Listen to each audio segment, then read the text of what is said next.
Hey, happy Saturday. It's a little, unexpected Mavericks, I'd say a little Facebook show here. And on a Saturday, I've got my youngest here, baby Maverick Brooks. And we have got a really awesome story today.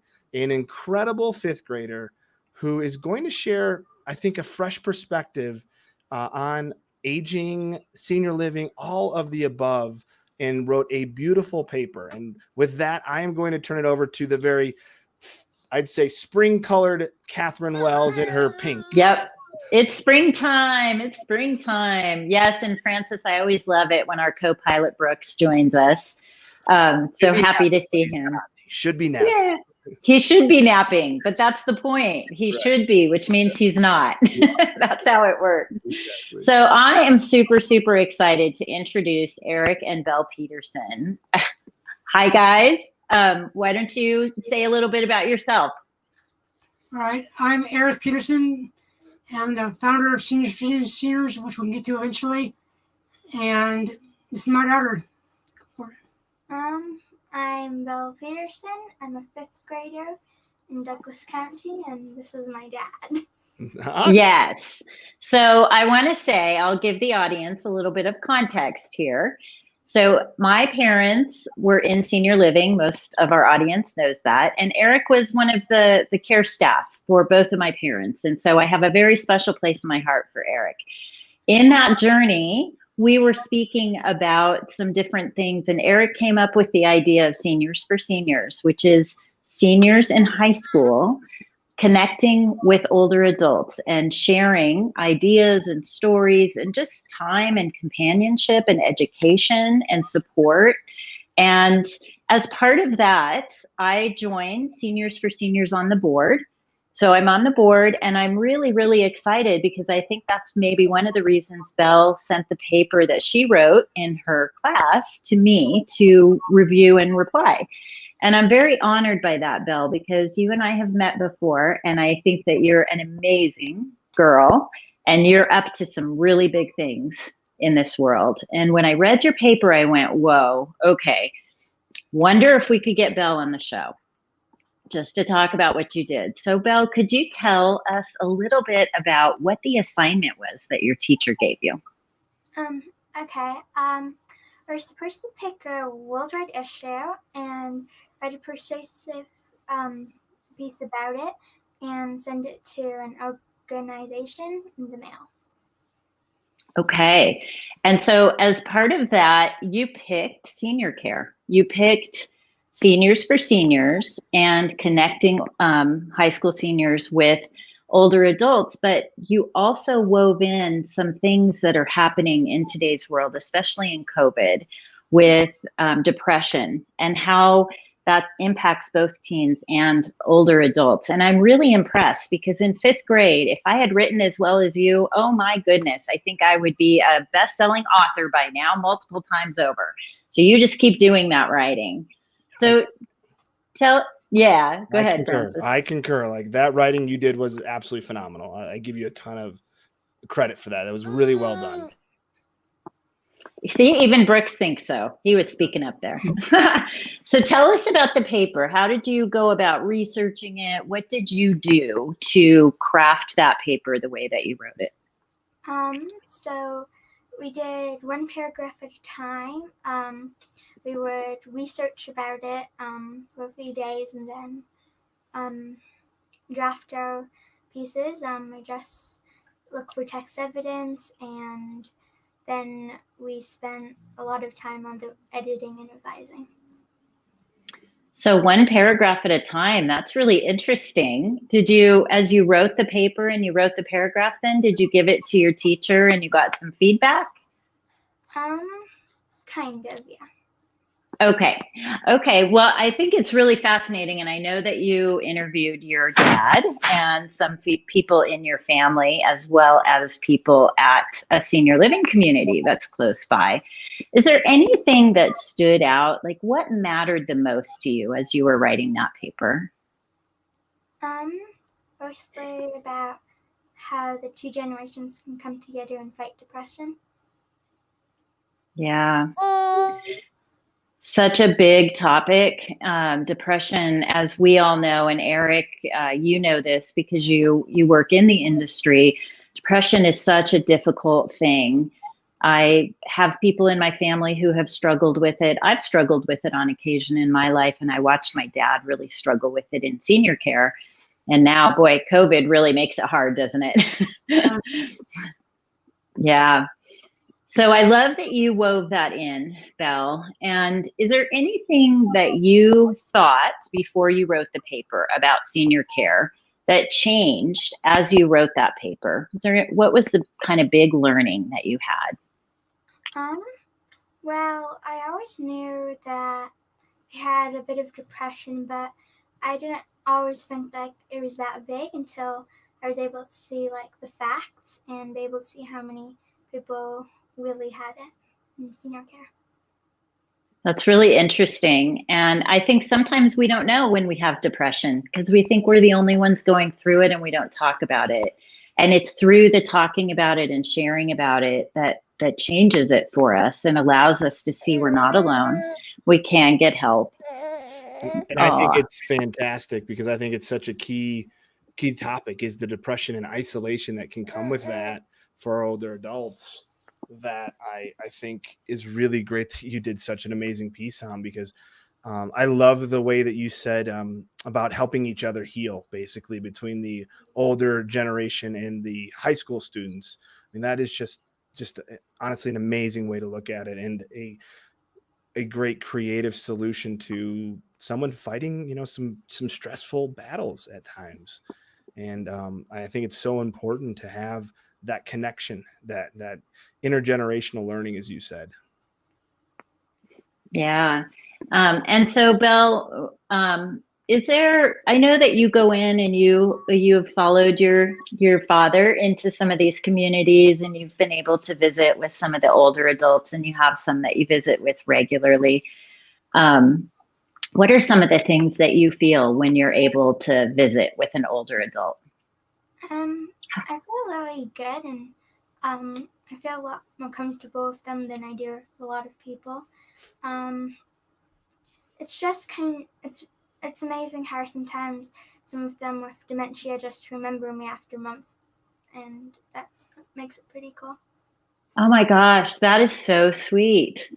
I love that. Did you ever meet my dad? I wonder. I don't know, actually. John had cookie dough with him, or he was downstairs eating late meal like he usually does. But most of the time, we came by, say hi a few times, and say hi to John, Kathy's brother, watching. But that's so great. Yeah. Just a way usually. And he just said, "Oh, you're late tonight. I'll see you tomorrow." Yeah. That's so great. Yeah. So what Eric knows about my dad is that he loves cookie dough.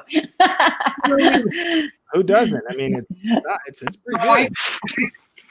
I know, right? Exactly. And when I was maybe 12, 13, I learned how to make cookie dough or cookies, chocolate chip cookies. My mom taught me, and my dad told me every time, make sure you save a cup of cookie dough out for me. So, boy, if I didn't, I was in big trouble. So, Belle, who is there someone in your life that you look up to, and why? I guess mostly all of my family has, well, basically made me what I am, I guess. Wow. Oh, I think that's beautiful. And I happen to be lucky enough to know your family, and I concur.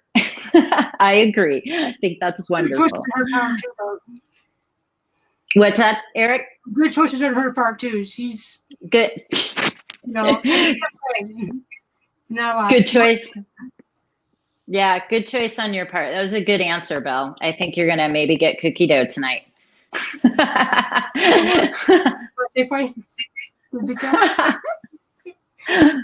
That might be fun.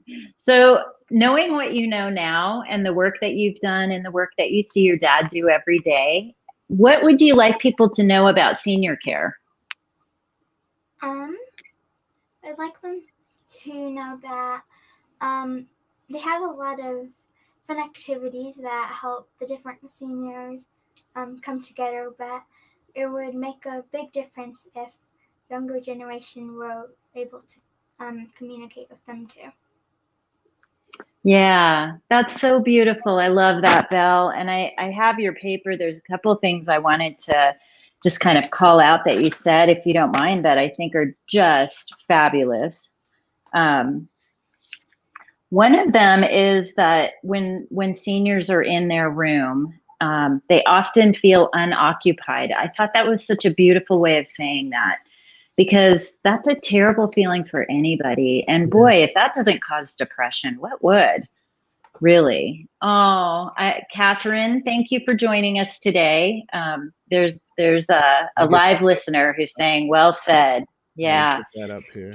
And feeling unnoticed. And I think that that's a beautiful way of describing that too, because nobody wants to be unnoticed. We all want to feel better and feel seen and be seen, really.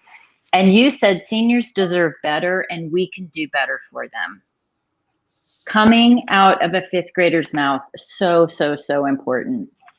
And I won't go on and on, because I could read your whole paper, because every single sentence is so amazing. And I just want to say thank you for the work that you did on the paper, Belle. Yes. Thank you for joining us today. It takes courage, I know, to get on a Facebook Live. You might highlight. I want to highlight one thing from her paper, though, that really stood out for me. Real quick, because I think this is you did this amazing. It was this idea about talking freely between the older adult and the high school student. I think that out of all the things, I never thought of it like that. It's I think, I think you put a note in here, Kathy. There's no peer pressure, right? Because you're talking to a grandparent type figure, right? So they're able to freely share maybe things they wouldn't tell their parents, and then get a different perspective, which I think, Belle, is a beautiful way to look at it. And I think we need more of that. We need more happy sharing, right? I mean, right. Look for the bright spots. Those window moments or bright spots is what, we like to call them, right? And so I think what you said there is powerful beyond, I think, your knowing. And I think I give you a lot of credit for how you brought that to light. So I just wanted to, obviously highlight that and say thank you for writing as well. Just a wonderful, wonderful paper. Thank you. Yeah. And for being the person that you are, because you're a stand for seniors, older adults, and anyone who's dealing with depression or difficulties in their life, because we can do better for them. And I'd love to have Eric share a little bit about Seniors for Seniors. Tell us a little bit about what got you started. All right. As Kathy mentioned earlier, that I worked in a senior home, and I was actively engaging these individuals every day. And I started seeing trends. And sometimes you see people like them will stay in the room all day, or they go activities, they go back to the room, or they go back to their common areas that they have to go to. Like we had an individual by the corridor every morning, and he'd go eat meals, and he'd go back to his maybe activity or two, and he'd go back to his corridor. And they were facing and talking to these people, and I was seeing something was missing. And what came down to was, what Belle mentioned in her paper, was connection. Yeah. I mean, we always have friends with somebody, or some common bond, but really a connection. And I wanted to do something about it. So, long story short, I came to the idea of Seniors for Seniors came to me. And the people that are watching some places around Colorado or nationally, and assuming internationally as well, we call it service hours for high school students to graduate. So I connect these high school kids that are facing the same challenges of isolation and loneliness because of not feeling that they're the clique, or they're feeling that they're the most piece of popularity or prom queen or the quarterback of the football team. They still have value, which we all know, as these adults. So my thought was get them together, like Kathy mentioned earlier, in common interests and goals and socialization. And I also thought in go focus in goals, as well as, for instance, we have Belle here. She wants to be an author, and we have a senior adult that's been an author to Kathy. That till we get them together, isolation depression would diminish completely, because Yeah. that senior adult could really tell that senior or that high school student what it was like to be in the occupation, and they're feeling those lively feelings again about, hey, this is what I did. I'm coaching a new youth to be the next author or whatever. And to do this, you saying, hey, I have a real friend here teaching these things to me, and they have a connection. Think about the power, though, too, of maybe medication reduction as well, too. I mean, getting away from some, medication or decreasing medications because of that. I mean, that is powerful, powerful, powerful stuff. It really is. And let's go, like, I'm hoping to do, I think most people that do this service too, or want to do this, like, not since after the high school, it'd be a lifelong friendship. A lifelong friendship. Yes. Mm-hmm, mm-hmm. Like, I feel like since Kathy's parents passed away, Kathy and I still, I feel like you're a really good close friend. That's sort of mean that. You know? And yes. They would call us soon later on, say, calls up and say, hey, Kathy, I'm in ramen. I broke up with my girlfriend. The professors hate me. That professor, that senior adult could tell them, seriously, buck up. Or I've been there, and just what they went through, and their time they were in school or whatever. And this is an evolving door every single time. We have COVID now. They have the war. Or next 15 years, who knows what's going to happen. Yeah. Yeah. And so what you did, Eric, is so cool. You connected the dots of the service hours that are required in many high schools now, which I think is wonderful. Yes. That they're required graduation requirements, right? So you connected those service hours with an opportunity for the high school seniors to connect with older adults and give them an opportunity to share their life and share things that they know. Like, maybe I could imagine someone showing my dad TikTok. I could totally see that have happened. Like, right? He probably would have, and he would have done something silly, and it would have been a blast. Yes. And that, as a family member, for me, that would have made my day, my week, my month. So I look forward to the many, many, many things that Seniors for Seniors is going to do for our older adults. And I'm going to give a shout out, like, anyone who is in high school right now, you need service hours. Connect with Seniors for Seniors. If you're an assisted living community or skilled nursing or memory care or an adult at home, connect with Seniors for Seniors and see what they can do for you, because this is a really, really great offering. Yeah, absolutely. It's important to know it's absolutely free for anybody across the board. And also with the COVID right now, there's also having these virtually on phone calls like we're now talking now. And on a phone call, and mostly work with the nonprofit now, that's just to be teaching these seniors how to use technology from a youth as well. So the sky's the limit, and the only thing we're limited is language. You know?